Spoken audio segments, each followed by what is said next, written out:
있는 이혼남이고 현재 연애랑은 담쌓은 채 일에만 몰두하고 있습니다. 전 어렸을 적부터 법조인이 되고 싶어 법대를 들어갔지만 사법고시 공부를 몇 년간 했어도 첫 해 운 좋은 경우를 제외하고는 1차 합격 문턱에도 들지 못했습니다. 당시 사귀던 6살 연하의 여자친구도 있어서 내가 수험생 신분으로 연애를 해서 공부에 집중 못하나 싶기도 하고 여자친구에게도 미안해서 겸사겸사 아픈 맘을 뒤로 한 채 헤어지려고 했습니다만 여자친구는 그간 사귄 정 때문에 도저히 절 놓지 못하겠던지 끝까지 절 기다리겠다고 했습니다. 그런 여자친구에게 참 고맙고 미안하더라고요. 꼭 여자친구를 변호사 사모님을 만들어 주겠노라 약속했고 부모님께도 자랑스러운 아들이 되고 싶었습니다. 허나 정말 쉽지 않았습니다. 꿈은 간절한데 경쟁자들이 너무나 쟁쟁해서 이루기가 너무 힘드니 속이 타들어갈 노릇이었죠. 저희 부모님께서는 두 분 다 공무원으로 근무하시다가 퇴직하셨는데 사법고시 때문에 노량진에서 힘들어하는 저를 보시기가 힘드셨는지 기운 차리라고 한상을 차려놓은 후 제게 충고 아닌 충고를 하셨습니다. 현성아, 사법고시 공부하기 힘들지. 사람이 물론 원하는 꿈을 다 이루면 좋겠지만 설사 못 이룬다 하더라도 최선을 다했으니 그걸로 충분하다고 생각한다. 너 할 만큼 한 줄 주변 사람들 다 알고 있어. 그러니까 이제 그만하고 현실적으로 눈높이를 다시 보면 어떻겠냐 라고 아버지께서 말씀하셨고 저는 이상하게도 심정이 힘들어서 그런지 그 말이 참 고깝게 들리더라고요. 하긴 고시 뒷바라지가 결코 쉬운 것은 아니었겠죠. 그렇지만 제가 능력이 없는 상태에서 감히 넘보지 못할 꿈을 꿔서 실패했다는 말로 들렸어요. 뼈 빠지게 공부했는데도 합격을 못하니 제 자존감은 바닥을 치고 있었습니다. 빈독에 물 붓기 같이 아까웠나 싶어 저는 부모님께 바득바득 우겨서 분풀이를 했습니다. 저 어떻게든 합격할 테니까 그런 힘 빠지는 소리 좀 하지 마세요. 제가 5년간 합격 못하니까 무능력해 보인 모양인데 저 그래도 나름 인류대 나왔고 전 꼭 법조인이 될 거예요. 나중에 제게 쏟은 돈 몇 배든 다 갚아드릴 테니까 저한테 투자하는 거 아까워하지 마시라고요. 라며 빽 소리를 질러 나갔죠. 말은 그렇게 했지만 뒤돌아서서 부모님께 왜 그랬나 후회했고 스스로의 한심함에 참 죄송스러웠습니다. 하지만 그 후에도 이를 바득바득 갈고 했음에도 점차 합격의 점수하고는 멀어졌고 끝내는 부모님의 말씀대로 사법고시를 접은 후에 뭐라도 취직을 해야 했던지라 다음에 법원직 공무원으로 겨우 합격하게 되었습니다. 부모님께서는 제가 공무원이 되었다고 하자 너무나도 기뻐하시더라고요. 그나마 공무원 시험이라도 합격해서 부모님께 체면을 세울 수 있었으니 정말 다행이다 싶었어요. 그렇지만 저는 31살 때 겨우 공무원의 발을 디뎠을 뿐이었고 일찌감치 공무원이 된 제 또래의 사람들은 이미 호봉이 올라 어느 정도 자리가 잡힌 상태였죠. 다들 공무원이라도 합격한 게 어디냐고 감지덕지 하라더군요. 요새 공무원도 워낙 치열하다고요. 어쨌거나 공무원으로 몇 년 근무한 후 저는 주얼리 디자이너가 된 여자친구랑 혼담이 오가게 되었습니다. 부모님을 서로 배워야 할 때가 오니 여자친구가 어두운 얼굴로 무겁게 입을 열더라고요. 자기야, 우리 아빠가 자기 얼굴 보고 싶다고 데려오라시는데 나는 사실 아빠가 어려서부터 창피해서 보이기가 좀 그래. 우리 집안 콩가루 집안인 거 알잖아. 우리 아빠 5년 전에 내가 다니는 학교 드나들다 우리과 선배 언니 꼬셔서 결혼한 얘기 했지? 그게 벌써 4번째 결혼이야. 돈 많으면 뭐해? 바람피던 아빠 뒷모습만 보다 돌아가신 우리 엄마 볼 낯이 없어. 유산 상속 문제만 아니었으면 나는 벌써 떠났을 거야. 여자친구 아버님은 사업가로서 굉장히 잘 나가시는 분이셨어요. 다만 여자친구한테 워낙 부정적인 얘기 들은 게 많아 만나 뵙기 전부터 벽이 생기더군요. 돈은 많았지만 사생활마저 존경받을 만한 인물은 아니셨던 것 같습니다. 아버님은 총 4번의 결혼식을 올렸는데 첫 번째 부인하고는 이혼하셨다 했고 두 번째 부인인 여자친구 어머니와는 사별하셨고 세 번째는 또 이혼, 그리고 지금 4번째 부인하고 몇 년 전 결혼하셨다 했습니다. 그리고 현재 4번째 부인은 여자친구의 과 선배였습니다. 무려 나이 차이도 30살이었죠. 참 그것도 능력이라면 능력이지만 전 좀 그렇더라고요. 다만 티는 못 내고 부모가 부끄러워서 눈물 맺혀 있는 여자친구를 괜찮다고 위로하며 잘 알겠다고 조만간 찾아뵙겠다고 했습니다. 그리고 아버님과의 약속 시간은 생각보다 빨리 왔어요. 댁에 오라 그래서 찾아갔는데 서울 중심 한복판에 으리으리한 대저택을 짓고 사시더라고요. 여자친구가 워낙 자신에 대해 밝히기를 꺼려해서 저 역시 본가는 처음 와봤는데 상상 이상으로 부자인 것 같았습니다. 아버님이 제가 많이 궁금하셨던지 저를 머리끝부터 발끝까지 쭉 훑어보며 반갑게 맞이했습니다. 어디 보자. 네 놈이 우리 딸을 데려갈 놈이라 이 말이지. 오늘 기왕 왔으니 코가 삐뚤어지도록 마신 다음에 푹 자고 가. 곧 한 집안 사람이 될 사람인데 이런들 어떠하며 저런들 어때? 안 그래? 여보, 아주머니 시켜서 당장 술상부터 보게 라며 허허 웃으시며 호탕하게 말씀하시는데 인품은 좋아 보이시더라고요. 제가 취미로 관상 공부를 한 적이 있었는데 딱 봐도 술 여자를 끼고 살 것 같은 관상이었죠. 새파랗게 어린 장모님 되실 분이 술상을 들고 오며 잠시 인사를 했습니다. 우리 연경이 좀 잘 부탁해요. 내가 저번에 본 사람이랑은 다른 분 같은데 걔가 학교 다닐 때부터 워낙 소심해서 연애도 못할 줄 알았거든요. 근데 제법 엮이는 남자들이 많더라고요. 농담이고요. 아무튼 이런 걸 호박씨라고 하나? 안 그래요, 여보? 아내에 대해 은근슬쩍 까는 새파란 장모님의 말이 저 또한 거슬렸습니다. 오죽 취직하고 싶었으면 돈 보고 예비 장인이랑 결혼했나 싶었죠. 둘이 붙어있으니 딱 봐도 부녀 사이로 보이는데 영 깨끗하진 않아 보여 눈버린 느낌이 나더라고요. 아버님은 저를 앉혀놓고 술잔을 주고받은 뒤 분위기가 한참 무르익을 무렵 결심한 듯 말씀하셨습니다. 영경이한테 1차 합격했던 소식을 잠깐 듣긴 했다. 썩 안 될 놈은 아닌 것 같은데 이참에 너 결혼한 뒤 공무원 그만하고 로스쿨 입학해보는 건 어떻겠냐? 내가 그 비용은 다 책임질 테니까 다 그만두고 공부해서 합격할 자신 있으면 한번 해봐. 나도 판검사 사위 한번 봐보자. 무식하고 돈밖에 없는 장인이 아주 팍팍 밀어줄 테니까 이거 아니면 안 된다는 생각으로 지독하게 해야 돼. 순간 깊고 끝없는 사막을 걷고 있을 때 오아시스를 만난 것만 같았습니다. 이게 꿈인가 생시인가 누군가가 제 맘을 알아주고 이토록 가려운 데를 긁어준 건 처음이었어요. 물론 얼떨떨하고 당황스러웠지만 생각하면 생각할수록 가슴이 뛰어올랐죠. 법원에서 근무하니 제 꿈은 사실 더 간절했었습니다. 법원에서 숱하게 보는 판사, 검사, 변호사.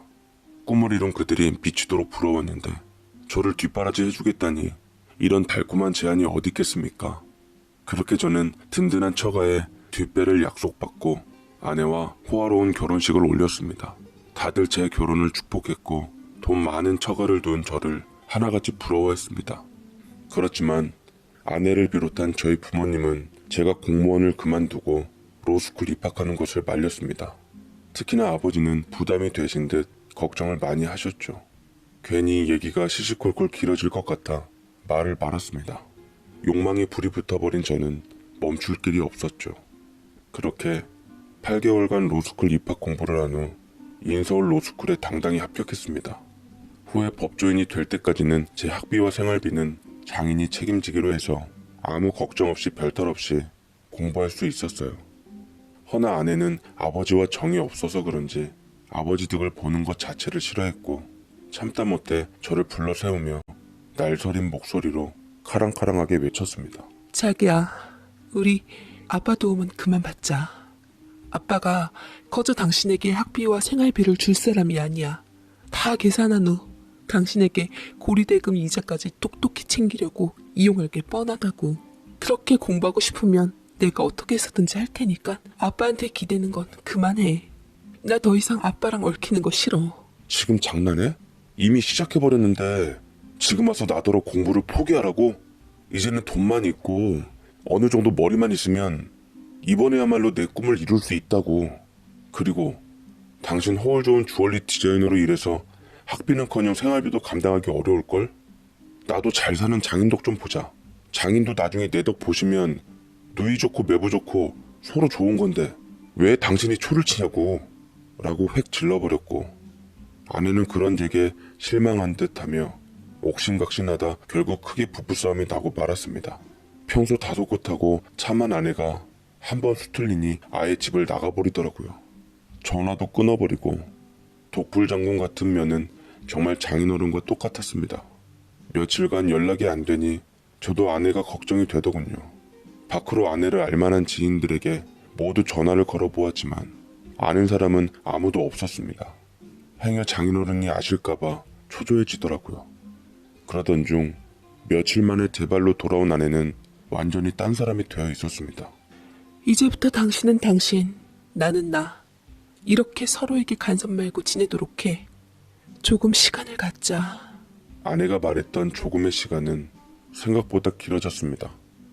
거리감도 생겼고 저를 피하기도 하고 냉랭한 기운이 감돌았어요. 서먹함이 곧 풀어질 거라 생각했는데 저 역시 공부하느라 바빠 집에 신경을 못 썼고 아내도 제게 굳이 관심을 두려하지 않으니 우리 부부는 점점 더 벌어졌습니다. 특히 로스쿨 졸업과 변호사 시험을 앞두고는 제가 독서실에서 밤샘 공부를 해야 하니 아내가 뭘 하고 돌아다니고 있는 줄은 전혀 알지도 못했죠. 그리고 저는 마침내 꿈에 그리던 변호사 시험에 합격하게 되었습니다. 그 자리에서 대성통곡을 하고 말았어요. 저 드디어 합격했습니다. 제가 드디어 변호사가 된다고요. 이 모든 게 다 장인어른과 힘써준 아내 덕분입니다. 이제 그동안 절 희생한 대가에 대해 다 보상할 거예요. 최선을 다해 살아갈게요. 라며 양가 부모님, 특히나 장인어른께 힘주어 말했고 누구보다 기뻐할 줄 알았던 아내에게도 소식을 전했지만 그녀는 별로 크게 감흥이 없는 듯 꿈이로서 잘 됐네. 그렇게 원하더니만 이제 변호사 노릇하면서 당신이 원하는 대로 돈 잘 벌고 행복하게 살아. 남의 말하듯 힘들어하게 말하는 아내를 다시 붙잡고는 그간 서운한 마음을 달래주고자 있는 힘껏 꼭 안아주었지만 아내는 그런 줄 밀쳐내더군요. 정말 제가 꿈을 이루려고 노력한 사이 저라는 사람에 대해서 온갖 정남이가 다 떨어진 것 같아 아찔했습니다. 아내의 차가운 마음을 돌리려고 연애 시절 아내가 기뻐했던 서프라이즈 이벤트며 선물 공세며 이젠 누구보다 자랑스러운 아빠가 될 수 있을 것 같다며 아이까지 갖자고 했지만 아내는 대꾸조차 없이 절 무시했어요. 단순히 화가 많이 났나 보다 이렇게 생각했을 뿐이었는데 아내 딴에는 간단한 문제가 아니었던 것 같아요. 두려웠던 건 시간이 지날수록 남자만의 촉이 가동되기 시작하며 의심병이 시작됐던 것입니다. 언제부터인가 정신을 차려보니 아내는 더 이상 제가 알던 여자가 아니었습니다. 매일 밤 숨어서 하는 통화와 옷에 배인 짙은 남자 향수 냄새, 의문의 선물들, 누가 봐도 수상해 보였어요. 거기다 난데없이 한때 아내의 선배 언니였던 장모님께 연락이 와서 제게 속사포로 말을 해주더라고요. 연경이랑 요새 별일 없어요? 내가 왜 연락을 했냐면은 조심스럽긴 한데 윤서방도 알 건 알아야 할 것 같아서요. 요새 우리 대학 동창들 사이에서 연경이에 관한 소문이 안 좋게 돌아요. 한 달이 건너 다 아는 사이라 내가 소문을 좀 빨리 들었는데 연경이가 옛 남자를 만난다고 하더라고. 그거 몰랐죠? 옛 남자요? 연경이한테 옛 남자가 있었다고요? 제 귀를 의심하며 놀랐지만 저 역시 심증이 가던 일이었기에 심장이 어느 때보다 덜컹거렸습니다. 불현듯 장모님이 첫 만남 때 던진 농담인 줄 알았던 아내에게 남자가 많았다는 소리가 기억이 나더라고요. 제가 사법고시 준비했을 때도 내조하며 기다려주었던 아내였는데 막상 결혼한 후 변호사까지 된 남편을 두고 다른 남자라니 참 기가 막힐 노릇이었죠. 장모님은 저를 따로 만나자고 하면서 제게 꼭 전해줄 것이 있다고 했습니다. 어쩐지 장모님을 만나면 안 될 것 같았지만 아내에 관한 문제이니 안 만날 수가 없었습니다. 그야말로 판도라의 상자를 여는 꼴이 되었던 거죠. 저는 한적한 카페에서 장모님을 만났습니다. 장모님은 우아한 모양새로 명품을 잔뜩 휘감고 나오셨더라고요. 나이 많은 남자와 살아서 그런가 저랑 엇비슷한 연배에도 불구하고 확 노티가 흐르더라고요. 이래서 같이 사는 사람이 중요한가 봅니다. 그 길을 무시 못하니까요. 장모님은 제게 아내가 쓰던 예전 휴대폰과 서류 봉투를 내밀더라고요. 서류 봉투 안에는 현재 아내가 무슨 짓을 하고 돌아다니는지 몰래 찍은 사진들이 우르르 나왔습니다. 사진들에게 시선이 고정될 수밖에 없었죠. 아내가 여느 남자와 즐겁고 다정하게 함께 있는 사진이었는데 정말 미치는 줄 알았습니다. 사람이 이성을 잃으니 자연스럽게 온몸이 부들부들 떨리더라고요. 아직 놀라긴 일러요. 이것도 좀 봐봐요. 라며 준비한 듯 옛날 아내가 썼던 오래된 구형 휴대폰을 켰는데 저는 거기서 아내가 예전에 찍은 사진들과 믿을 수 없는 문자 메시지를 확인하게 되었습니다. 이 배신감은 짐작한 것 이상으로 저를 미치게 만들기 충분했어요. 그건 제가 바로 사법고시 공부에 집중했을 당시 아내가 다른 남자와 또 다른 연애를 한 증거였거든요. 순진한 아내가 나밖에 모른다고 내가 헤어지려 할 때도 나랑 헤어지면 못 산다고 매달렸던 그녀가 그때도 지금도 다른 남자를 만나고 있다니 경을 틀 노릇이더라고요. 봤죠? 연경이가 이렇게 앙큼한 아이예요. 순진한 얼굴을 하고서 예만한 여우가 있는 줄 알아요? 불쌍한 우리 윤서방. 변호사 되고 나서 처음으로 만난 사건이 본인 이혼 사건이 아닌지 모르겠네요. 약 올리려고 하는 건지 진심으로 하는 얘기인지 뭔들 다 기분이 나쁘더라고요. 저는 아내에게 연락을 했지만 여전히 제 전화는 받질 않았습니다. 이를 본 장모님께서는 아내에 관한 불륜 증거 사진을 빌미로 제게 제안을 하시더라고요. 그동안 모았던 연경이에 대한 증거 사진을 내어줄 테니 나도 부탁 좀 하나 할게요.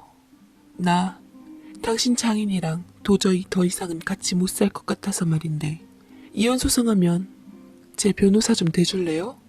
내가 그동안 연경이 아빠랑 살면서 돈 많은 것 빼고는 얼마나 환장할 일이 많았는지 다 일러줄게요.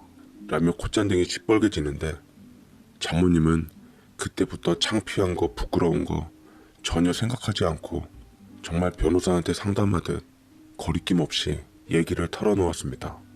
가난하게 살아 힘들게 공부했던지라 솔직히 돈 맛을 보고 싶어 연경이 아빠랑 결혼한 건 사실이지만 이토록 사시사철 바람기가 풍부할 줄은 몰랐죠.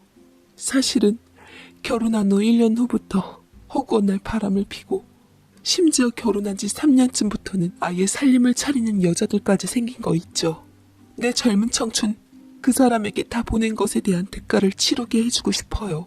장모님은 몇 날 며칠을 세서 얘기해도 다 못할 거라며 식사한 뒤 같이 술집이라도 가서 들이키고 얘기하고 싶다며 꿰어내는데 왠지 장모님 곁에 있다가는 괜히 오해 살 것 같아 저는 먼저 일어섰습니다.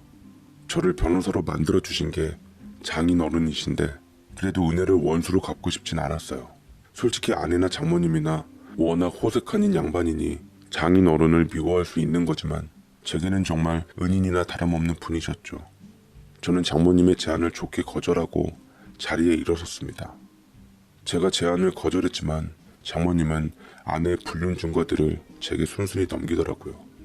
제게 도움이 될 수 있으면 좋겠다고요. 증거 사진을 볼수록 저는 감정이 올라왔고 그날 밤 집에 들어온 아내에게 증거를 내밀자 되려 아내는 그 증거들을 보면서도 올 것이 왔다는 듯 눈 하나 깜짝하지 않았습니다. 딱 당신 수준에 맞게 증거도 확보했겠다. 원한다면 이혼해줄게. 나 그 사람하고 오래된 사이야.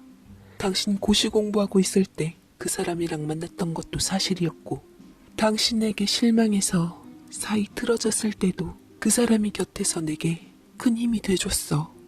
그 사람을 다시 만나면서 내가 그 사람을 얼마나 존경하고 사랑했는지 알게 됐고 만약 애시당초 그 사람이 유부남만 아니었어도 나는 그 남자와 결혼했을 거야. 이렇게 된 게 차라리 잘 됐다고 보네. 아주 미쳤구나.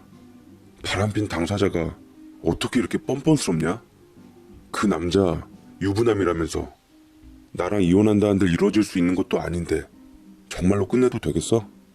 나 이제 변호사고 넌 변호사 사모님으로서 이제 꽃길 걸을 날만 남았는데 그래도 후회하지 않겠냐고. 아니, 어차피 그 남자 잊으려고 당신이랑 결혼한 건데 그 남자를 잊지 못할 바에는 차라리 이혼하는 게 나아. 그래도 둘 다 불륜인 것보다는 한쪽만 불륜인 게 낫잖아? 당신도 내 아버지 덕 똑똑히 봤으니 너무 억울해하지 마. 라고 제게 당당하게 불륜을 고백하는데 눈 똑바로 뜨고 되바라지게 얘기를 하니 문제를 제기한 쪽이 말문이 막히더라고요. 아내는 그동안 준비한 것처럼 보이는 이혼 서류를 기다렸다는 듯 내밀고는 짐을 싸들고 나가버렸습니다. 순종적인 아내가 나만을 사랑할 줄 알았던 아내가 이렇게 나오니 내가 어떻게 해야 할지 모르겠더라고요. 제가 아내를 진심으로 사랑했던 건지 생각보다 후폭풍은 컸습니다. 뭐를 해도 손에 잡히지 않고 배신당한 남자로서의 자존심과 그녀를 사랑하는 마음이 짓밟혀 가만히 있어도 우라통에 쓰라렸어요. 이걸로 인해 정신과 치료까지 받게 되니 제 정신적 고통이 얼마나 큰지 아마 짐작하실 겁니다. 당장 이혼 서류를 제출하는 게 맞았지만 아내에 대한 미련 때문인지 쉽지 않았습니다. 제가 피폐해지고 망가져 갈 때쯤 아내의 치부를 제보한 장모님께서 제게 언젠가부터 찾아오기 시작하더라고요. 제게 정신 차리라며 식사를 만들어 챙겨주기도 하고 곁에서 말동무가 되어주기도 하고 과부 마음 호라비가 안다고 배우자가 바람핀 그 심정 누구보다 잘 안다며 역시 그 아버지의 그 딸이라고 아내를 헐뜯으면서 제 편을 들어주고는 아내에게 상처받은 틈을 파고들었습니다.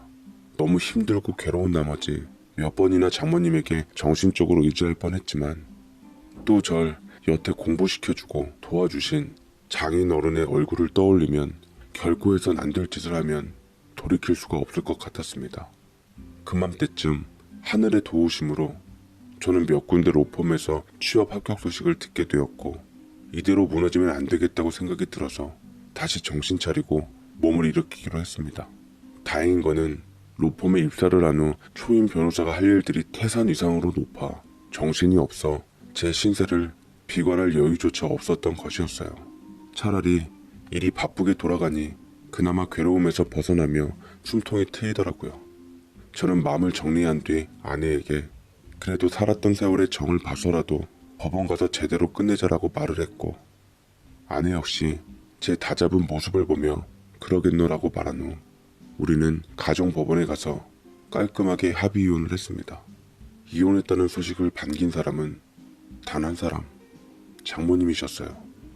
장모님 역시 그 무렵 장인어른과 수십억대 위자료가 걸려있는 이혼 소송을 하며 진흙탕 싸움을 하고 계시더라고요. 하며 제게 수시로 연락을 하고선 자신의 감정을 호소하기에 이르렀습니다. 당신이 내게 이러면 안 되는 거 아니에요? 누구 덕에 이혼을 수월하게 했는데 당신 곁에서 내가 얼마나 힘이 돼주고 위로해줬는데 나한테 어떻게 그래요? 내 감정 이미 당신도 다 알잖아요. 나 외롭고 무서워요. 나 이혼할 때까지 당신에게 많은 거 안 바를 테니까 그냥 있어주면 안 돼요? 라며 시도 때도 없이 제게 연락했고 저희 집을 불쑥 찾아오며 앞에서 절 기다리고는 했는데 사람들 이목을 중시한 제게 치명적이었어요. 확실하게 선을 긋고는 했지만 무서울 정도로 끈질기더라고요. 장인어른도 대강 눈치를 채셨는지 그 무렵 장인의 사업이 위기를 맞고 건강이 악화될 지경에 장인께서는 병상에서 저를 부르시면서 믿지 못할 말씀을 제게 쏟아내셨습니다. 정말 상상도 못할 섬뜩한 진실이었어요. 내가 마음이 약해졌는지 오늘을 늘 마지막이라고 생각하고 살고 있어. 유언이라 생각하고 자네도 그냥 듣게. 사실 작년쯤에 사업이 어려워지고 내가 몸이 아프기 시작하면서 아내가 돌변을 했네. 그때부터 내 재산을 더 까먹기 전에 차지하고 나갈 계획을 세웠던 것 같다. 사람을 시켜보니 내 딸이 이혼하기 전부터 부쩍 자네하고 연락하는 적이 많더구만.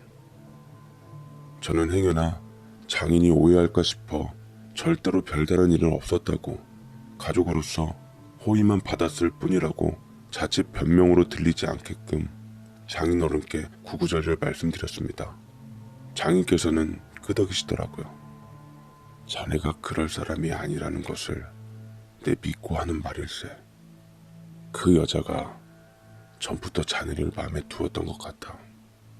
내 딸이 잘한 건 아니지만 예전에 사귀던 남자를 다시 만나게 한 것도 그 여자 뜻이었고, 그런 사진들을 찍어 자네에게 준 것도 그 여자였겠지. 결국은 이혼시키는 데 성공했고, 이제는 자기만 이혼하면 별 탈이 없어지게 되니 지독하게 내게 이혼을 요구한 이유도 있을 거야. 자네도 그 여자 조심하게. 괜히 얽히다가는 후에 어떤 뒤탈이 있을지도 모르니. 라며 장인은 제게 경고를 해주셨고, 저는 그동안 일들에 대한 실체를 알게 되니 소름이 돋더라고요. 그날부터 저는 장모님에 대한 연락이나 모든 건 다 차단으로 돌리고 최대한 피해 다녔습니다. 나와 연관이 될수록 현재 이혼 소송 중에 불리할 거라며 법률 지식으로 요목조목 설명하며 철명남의 진술을 제대로 보여주었더니만, 장모님은 제게 정이 떨어졌는지 미련 같지 않고 더 이상 제게 연락하지 않더라고요. 겨우 장모님의 올가미에서 빠져나온 후 저는 가끔씩 장인을 찾아뵙는 것만 빼고는 그 집안과 연을 만들지 않았습니다. 제가 장인을 찾아뵈었던 건 그래도 은혜를 잊지 않음이었고, 장인 어른이 그런 제게 고마워하는 진심을 알았기 때문입니다. 아내가 만났던 남자가 아닌 다른 누군가와 재혼했다는 소식을 들었을 때 돼서야 장인 어른과의 연락도 거의 없게 되었습니다. 찰리 채플린이 그랬죠. 인생은 가까이서 보면 비극, 멀리서 보면 희극이라고. 그 말처럼 제 인생은 비극일까요? 희극일까요? 말도 안 되는 일들에 휘말리고 겪는 도중에 저는 탄탄한 사람이 되었지만 가끔 이런 것들에 대한 슬픔이 찾아오기도 합니다. 어쨌거나 제 꿈 하나는 확실히 이룬 건 사실이니 그것만 믿고 의지하며 살아가야겠죠. 제 사연 원래는 법학대학을 나와 검사가 꿈이었지만 뭐가 안 됐는지 도망치듯 취업을 했다더군요. 저는 그런 공통점으로 남자친구와 좋은 감정으로 잘 사귀게 되었습니다. 제가 비록 부족하지만 금슬 좋은 부모님이 돼서 동생이랑 화목하게 자랐던 반면 남자친구는 힘든 가족관계를 이어나갔던 것 같아요. 남편에겐 아버지가 밖에서 나온 이복 누나가 있었는데 가정에 큰 불화가 생겼고 매일 부모님의 살벌한 분위기 아래서 힘들게 살았다고 합니다. 고등학교 때는 집을 나가 도서관에서 살기도 했다던데 이후에 성인이 된 누나가 부모님의 돈을 훔쳐 좋아하는 남자랑 야반 도주를 한 후에야 집안 분위기가 좀 나아졌다더군요. 그 이후로 누나에 관해선 한마디도 안 했고 제가 따로 물어도 화제를 딴 데로 돌리며 대답해주지 않았습니다. 복잡한 가정사에도 불구하고 남자친구는 인성이 좋은 편이라 어느 날 문득 이 남자와 결혼하면 참 행복할 수 있겠다 싶은 감정이 들었어요. 가득한 사랑 속에서 상처받은 남자친구를 위로해주며 보듬어주고 싶었죠. 자기야, 우리 결혼할래? 프로포즈를 누가 먼저 하면 어떻습니까? 저는 남자친구의 손가락에 준비해온 커플링을 끼워주며 잔디밭에서 손수 싸온 도시락을 먹여주고는 말했습니다.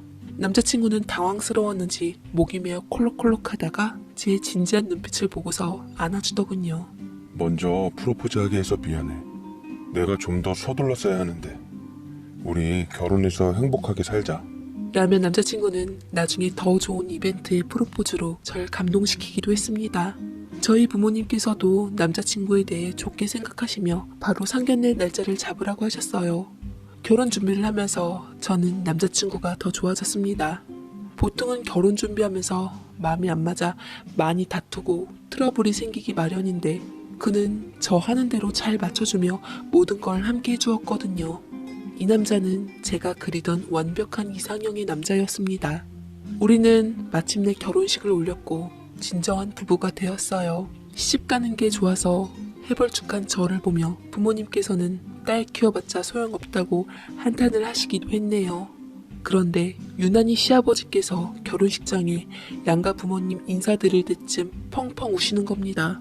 시어머니께서는 그 모습이 꼴보기 싫다는 듯 싹 표정이 굳어가지고선 한바탕 일침을 놓으시더니 자리를 뜨셨고, 저 역시 좋은 날 분위기가 그렇더라고요. 나중에 남편에게 들어보니 우리 결혼하는 거 보니까 아버지가 누나 생각이 났나 봐. 그래도 딸인데 남자랑 야반 도주를 해서 변변한 소식도 없으니 당연하시겠지.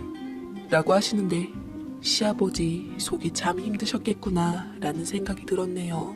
저는 그 이후로 시부모님께, 특히 시아버지께 살갑게 대하며 며느리가 아니라 좋은 딸이 되도록 노력했어요.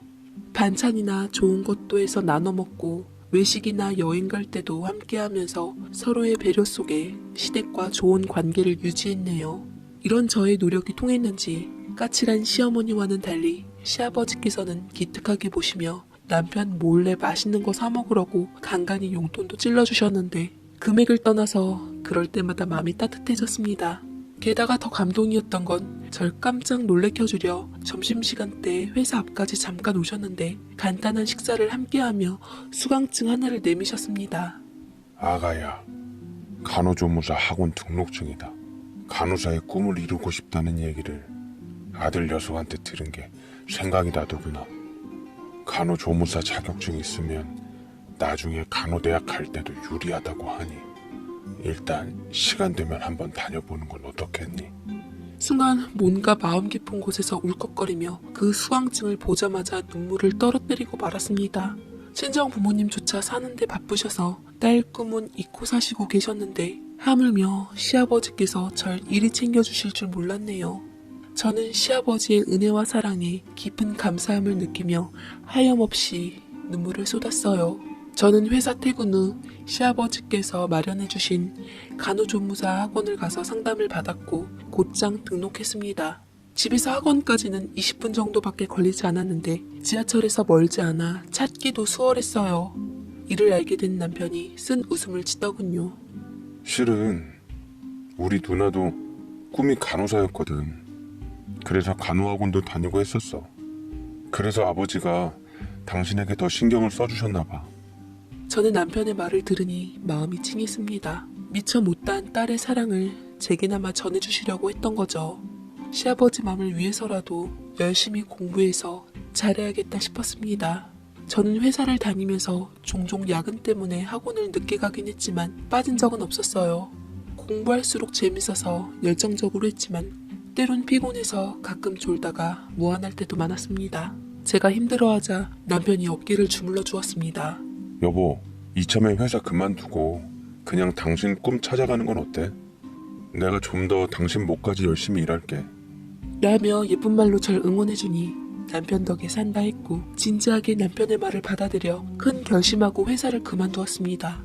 덕분에 1년 만에 무사히 실습까지 마쳐 시험에 합격했고 저는 이 공을 모두 시아버지와 남편에게 돌렸어요. 고마워 여보. 나 정말 열심히 할게. 다 감사해요. 아버님 덕에 제 꿈을 찾을 수 있게 됐어요. 두 남자 덕에 저는 너무나 든든했고 저는 이 기세를 몰아 취업까지 쉽게 갔습니다. 그런데 막상 취업을 해보니 일은 재밌고 좋았지만 사람들 텃세 때문에 살 수가 없겠더라고요. 나이 들어서 들어와 어린 상사들에게 부당하게 욕먹는 경우도 많았죠. 뿐이겠어요? 뒤에서 절 하나 두고 편까지 갈라 모라모라 뒷담화들을 해대는데 와 진짜 이건 아니었습니다. 한참 고민에 빠지다 전 그만 출근길 지하철에서 깜빡 졸고 말았습니다. 몇 정거장을 다시 돌아와 부랴부랴 급한 마음에 갔는데 하필 그때 뭘 밟고 넘어져 버린 게 아니겠어요. 가뜩이나 마음이 급한 와중에 아픔까지 느껴지는데 보니까 스타킹까지 왕구멍이 났더라고요. 박스 쪼가리에 미끄러졌던 건데 눈앞에는 박스 위에 앉아있는 노숙자가 푹 수그리고 있었어요. 안 된 사람한테 뭐라 하고 싶지는 않아 저는 툭툭 털어버리고 박스 쪼가리를 옆에다 치우며 바삐기를 갔습니다. 그날은 엄청 깨진 날이었죠. 그걸로 인해 저도 더 이상 참을 수가 없어서 첫 번째 직장을 과감하게 던졌습니다. 그리고 해고된 날 다른 곳에 면접 봐서 바로 재취업했죠. 두 번째 직장은 첫 번째 병원 근처라 같은 역에서 내렸는데 평소보다 좀 일찍 나와 뜨거운 커피까지 손에 들고 여유롭게 갔어요. 그런데 어제 그 노숙자가 보이더라고요. 어제 괜히 저 때문에 놀랐을 것 같아서 손에 있던 커피를 건네주었습니다. 저를 빼꼼히 쳐다보는 노숙자.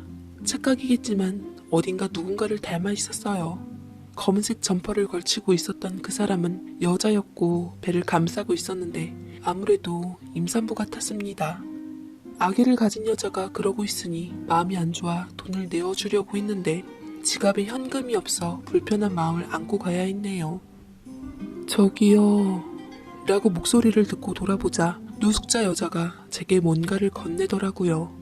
비닐봉지를 뜯지 않는 새 스타킹이었습니다. 어제 구멍난 스타킹을 신경 써준 그녀가 고마워서 인사를 하며 받았습니다. 밖에 나오니 훈훈한 맘과는 달리 어제 날씨가 많이 춥더라고요. 뱃속에 아기까지 있는 상태에서 노숙자가 지낼 곳은 있나 싶었지만 어차피 제가 해결해 줄 수 없는 부분이라 지갑에 현금을 채워놓고 다음 날이 되기만을 기다렸네요. 다시 가보니 그녀는 있던 자리에 없었어요. 어디 아픈 건 아닐까? 왜 안 나왔는지 걱정됐지만 그 이후로도 그곳에서 볼 수 없어 씁쓸히 돌아서야만 했습니다. 더불어 제 직장 사정도 쉽게 나아지질 않아 얼마 안가 돌아서게 되었죠. 제 꿈을 이루게 해주려고 응원했던 가족들이 떠올라서 더 괴로웠어요. 그러자 같이 학원에서 공부했던 어린 친구가 조언을 해주더라고요. 언니, 그러지 말고 산후조리원 쪽은 어때요? 병원보다는 연령도 높고 연륜도 있어서 분위기는 좋다더라고요. 다만 그쪽은 경력자를 많이 원하긴 한다던데 혹시 모르니 한번 넣어봐요. 산후조리원이라 겉으로 봤을 땐 취업만 되면 제게 딱이다 싶었어요.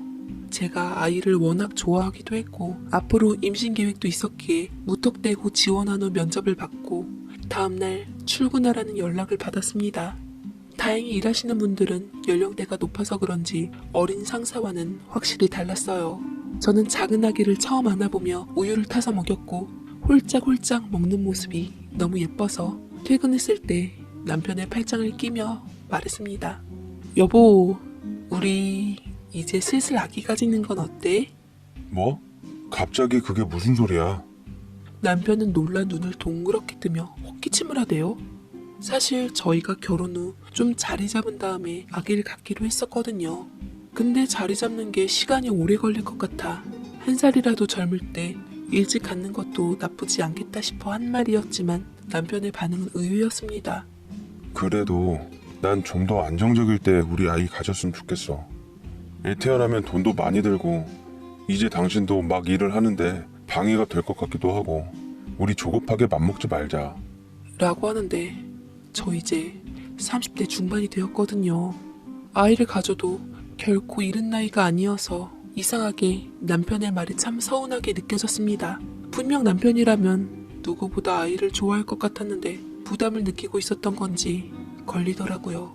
저는 조리원에서 일하면서부터 아이에 대해 하나둘씩 알아갈수록 임신에 대한 갈망이 날이 갈수록 더 커졌어요. 금세 일이 익숙해졌고 아이를 대하는 요령도 생겨서 힘도 덜 들었네요.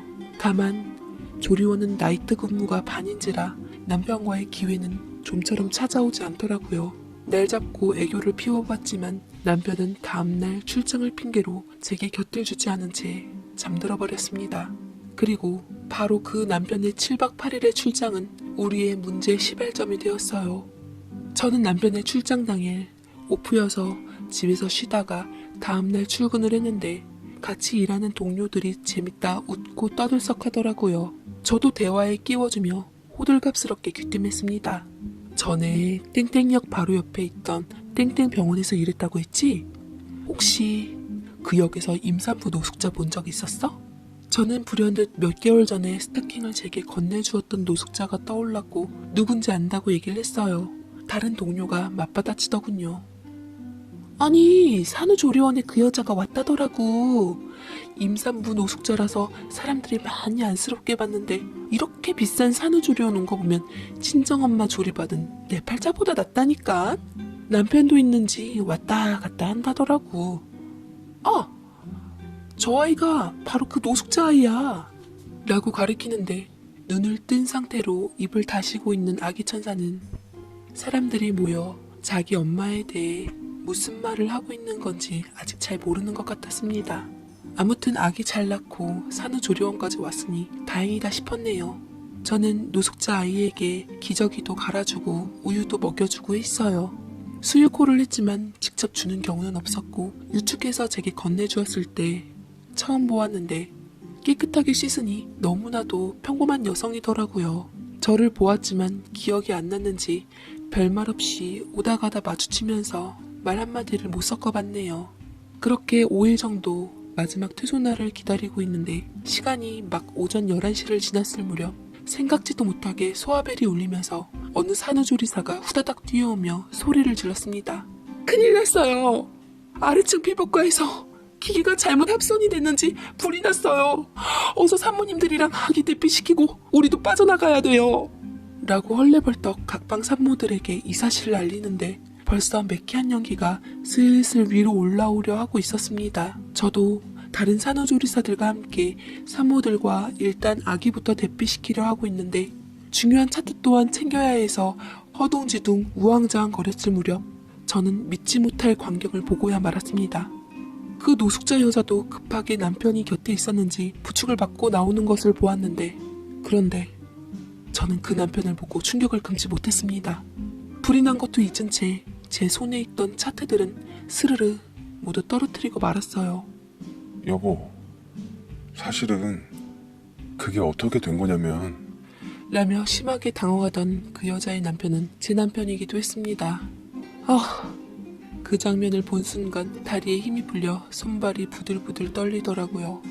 남편은 부축했던 그 여자를 벽에 기대게 서게 한 뒤 절 일으키려 하며 일단 같이 나가자고 하는데 저는 참을 수 없던 배신감에 남편의 귀싸대기를 날리며 악을 썼습니다. 당신 나한테 어떻게 이럴 수가 있어? 지금 저 여자가 낳은 아기 설마 당신 아기야? 그래서 당신 나와 아기 갖는 걸 피했던 거야? 다 저 여자 때문에? 그런 거 아니야. 일단 우리 여기서 빠져나간 뒤 얘기하자. 얘기하자면 길고 복잡해서 일단 여기서 나가야 돼. 라며 제게 젖은 수건을 손에 쥐어주고는 얼굴에 대어준 채 자기는 그 여자를 데리고 빠져나갔고 저는 구조하려고 온 소방대원들에게 떠맡겨졌습니다.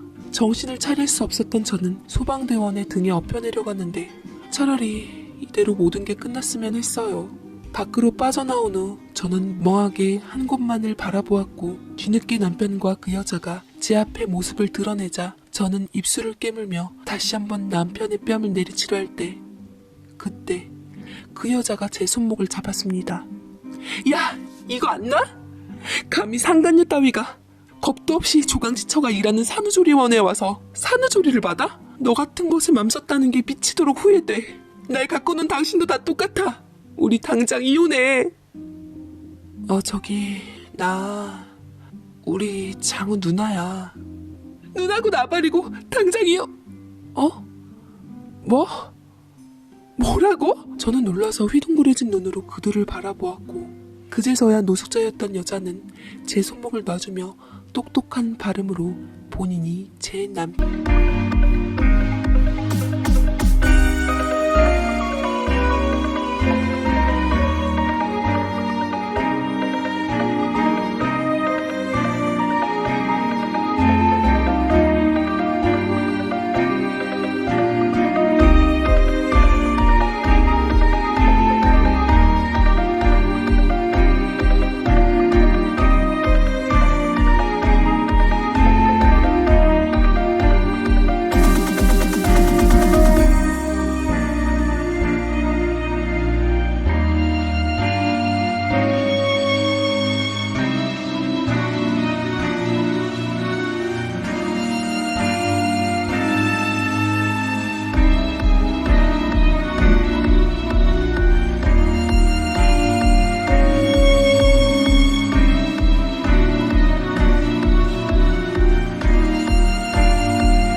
남편 누나라고 했습니다. 남편도 씁쓸해하며 조심스럽게 말을 이어나가더라고요. 내가 전에 말했지? 아빠가 낳아온 내 이복 누나. 왜 야반 도주했다던. 웃기지 마. 못 믿겠어. 왜 야반 도주했던 누나가 노숙자 꼴로 지내다 우리 산후조리원에서 애를 낳은 건데? 이게 다 아버지 때문이야. 아버지한테 물어봐. 진짜 전부터 나더러 잘 얘기하라는데 어떻게 얘기를 해야지 대체 잘 얘기하는 건지 몰라서 피해 다닌 거였다고. 나는데 제대로 얘기를 해보라고 제가 하도 난리를 치는 동에 남편은 결국 자초지종 얘기를 꺼냈고 저는 놀랄 노자의 진실에 입을 다물질 못했습니다. 사실은 야반 도주한 누나는 아이가 전 남편 사이에서 2명 정도가 있었다고 하더라고요. 그런데 남편이 사기친 후 도망가서 모두 죄를 누나한테 뒤집어 씌우는 바람에 빚 갚다 파산 신청을 했고 돈도 없고 뭐도 없어 아이들은 별 수 없이 기관에 데려다 놓은 후 아이들을 데려오려 식당에서 숙식을 해결하며 힘들게 일을 했는데 그곳에서 연애한 남자 사이에 임신 후 헤어졌다더라고요. 돈에 속고 남자애 울고 딱 누나를 보고 하는 말 같았습니다. 배가 불러오니 일자리도 구하기 힘들고 빚쟁이들을 피해 결국은 노숙 생활을 했다 하는데 그러던 누나를 바로 시아버지가 발견하였던 겁니다. 딸을 그리워했던 시아버지는 노숙 생활했던 딸을 단번에 알아보시고는 서둘러 집으로 데려가려 했지만 아버지에게 폐가 될까봐 피하려 했다 합니다. 그렇지만 태어날 아기로 인해 누나는 아버지에게 손을 내밀었고 딸을 용서하고 받아들이기로 한 시아버지께서는 제게 자연스럽게 소개시켜주려 제가 일하는 산후조리원에까지 입소시킨 것이었네요. 왜냐면 조리원 퇴소 후에도 누나는 딱히 갈 곳이 없어 겸사겸사 저희 집에 머물길 바랬거든요. 난감했던 남편은 노숙자였던 누나를 설명하기 곤란해 절 피해 다니면서 말할 시기를 미뤘던 거고 뭐 어쨌거나 시아버지까지 가세에 밝혀진 사실은 그러했습니다. 미안하다. 그래도 난 네가 착한 마음씨를 갖고 있어서 우리 딸을 가족으로 잘 받아줄 거라 믿었었는데 힘들 것 같다 하면 강요는 안 하마. 생각보다 빨리 회복해서 내가 방 하나 얻어주면 아이랑 잘 살 것 같아. 그냥 네 시애미한테만 비밀로 해준다면 그걸로 좋겠구나. 그렇게까지 말씀하시는데 어떻게 제가 시아버지 말씀을 거역할까요? 어차피 불나서 산후조리원에 다시 돌아갈 수도 없으니 누나를 아이와 함께 저희 집에 모시기로 했습니다. 몸 회복될 한 달 동안만 신세지게 놀라고 죄인처럼 굽신거리며 저희 집으로 들어왔는데 이 소식을 들은 저희 친정엄마가 누나의 산후조리까지 잠시 맡아서 해주시기도 했습니다. 그런데 신우이와 함께 산 뒤로 저희 집에서는 작은 변화가 일어났어요. 우렁각시 마냥 항상 출근할 때 퇴근할 때 정성껏 갓 한 밥이 차려져 있었고 청소도 빨래도 집안일을 손가지 않게 해놨습니다. 신우이는 참 보면 볼수록 착한 사람이었어요. 말도 없고 순박하고 잘 웃고 본인은 있는 듯 없는 듯 셋째 아이 엄마답게 아이도 잘 봐서 아기 울음소리도 잘 나질 않았죠. 한 달이 지나서 신우가 나갈 때가 되니 괜히 서운하더라고요. 혹시나 집에 더 있으면 어떻겠냐고 했지만 폐가 된다며 조용히 아기와 함께 집을 나갈 채비를 차렸습니다. 그때 저는 속이 메스꺼려 화장실에 가서 구토를 했고 모두 개워낸 뒤 설마 하니 날짜를 계산해 보았어요. 근데 느낌이 이상해서 내친김에 전에 사온 테스트기로 해봤더니 떡하니 2줄이 나온 게 아니겠어요? 남편은 연신 걱정스러운 얼굴로 제게 괜찮냐고 하는데 저는 밝은 얼굴로 2줄의 테스트기를 보여주며 신우에게 부탁을 했습니다. 이번에는 제 산후조리 아가씨가 좀 도와주면 좋겠어요. 그때까지 우리 함께 있으면 안 될까요? 라고 하니 신우와 남편은 얼떨떨한 반응이었고 시아버지께선 이를 기쁘게 여기시며 몇 번이나 제게 복덩이라고 말씀하신 뒤 달마다 생활비까지 보내주시며 신경 써주셨네요.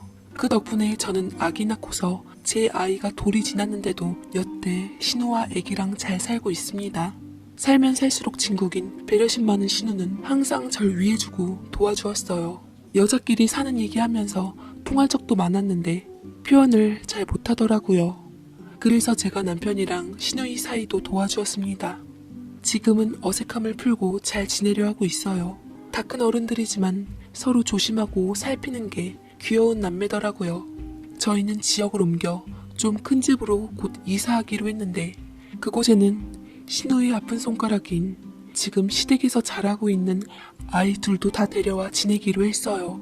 우리 아이한테도 누나 형아들이 있어서 좋고 전 큰 집에서 살아서 좋고 아무튼 가족은 북적북적 모여 살아야지 제맛이네요. 제 사연 읽어주셔서 감사드립니다.